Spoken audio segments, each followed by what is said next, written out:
ഒരു കപ്പിൾ അപ്പം ഒരു കുറച്ച് വർഷങ്ങൾക്ക് മുമ്പ് കണ്ട ഒരു കപ്പിളാണ്. രണ്ടുപേരുടെ സെക്കൻഡ് മാരേജ് ആയിരുന്നു. അപ്പോൾ reason for first marriage divorce നമ്മൾ സാധാരണ ചോദിക്കാറുണ്ട്. എന്തെങ്കിലും ഇപ്പോൾ സെപ്പറേറ്റ് ആയിട്ട് ചോദിക്കാറുണ്ട്. എന്തെങ്കിലും വേറെ എന്തെങ്കിലും ഇഷ്യൂ ഉണ്ടായിട്ടാണോ, അല്ലെങ്കിൽ സെക്ഷൽ പ്രോബ്ലംസ് ആണോ, കുഞ്ഞുങ്ങളില്ലാത്തതുകൊണ്ടാണോ, അങ്ങനെയൊക്കെ ചിലർ പറയും. പക്ഷെ ഇവർക്ക് തമ്മിൽ അങ്ങനെ ഒന്നും പറയുന്നില്ല. പക്ഷേ ഇവരുടെ അടുത്ത് നമ്മൾ ഒരുമിച്ച് സംസാരിക്കുമ്പോൾ ഭയങ്കര ലവിങ് കപ്പിളാണ്. പക്ഷെ ഇവർ തമ്മിൽ സെക്ഷൽ റിലേഷൻഷിപ്പ് ഇല്ല. അപ്പം ഞാൻ ചോദിച്ചു, നിങ്ങൾ അല്ലെങ്കിൽ പിന്നെ നിങ്ങൾ ട്രീറ്റ്മെൻറ്റ് എന്തിനാണ്, നിങ്ങൾ ആദ്യം നോർമലി ട്രൈ ചെയ്യും. പക്ഷെ നമുക്ക് നോർമലി ട്രൈ ചെയ്യാൻ താല്പര്യമില്ല, നമുക്ക് പ്രഗ്നൻസി വേണം.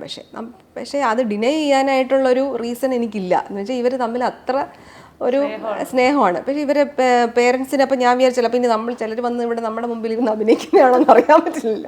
പക്ഷേ പേരൻസ് വരുമ്പോഴും നമുക്കറിയാം. പക്ഷേ പ്രഗ്നൻസി ആയി ഭയങ്കര ഹാപ്പി ആയിരുന്നു അവർ. എന്ന് വെച്ചാൽ അവർക്ക് എല്ലായിടവും പോയപ്പോൾ നിങ്ങൾ നോർമലി ട്രൈ ചെയ്തിട്ട് വാ എന്ന് പറഞ്ഞ് അവർ വിടും. പക്ഷെ നമ്മളൊരു ട്രീറ്റ്മെൻറ്റ് അവർക്ക് ഇത് താല്പര്യം ഇല്ലാത്തതുകൊണ്ടാണ്, പറ്റുന്നില്ല.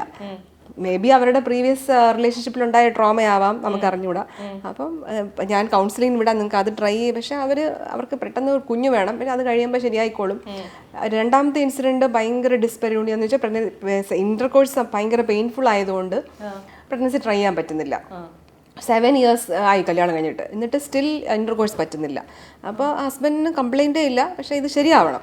അപ്പം ആ ഡിസ്പെരിയൂണി എന്ന് വെച്ചാൽ ആ പെയിൻഫുൾ ഇന്റർകോഴ്സ് മാറ്റി കൊടുത്തപ്പോൾ തന്നെ അവർ നോർമലി കൺസീവ് ചെയ്തു.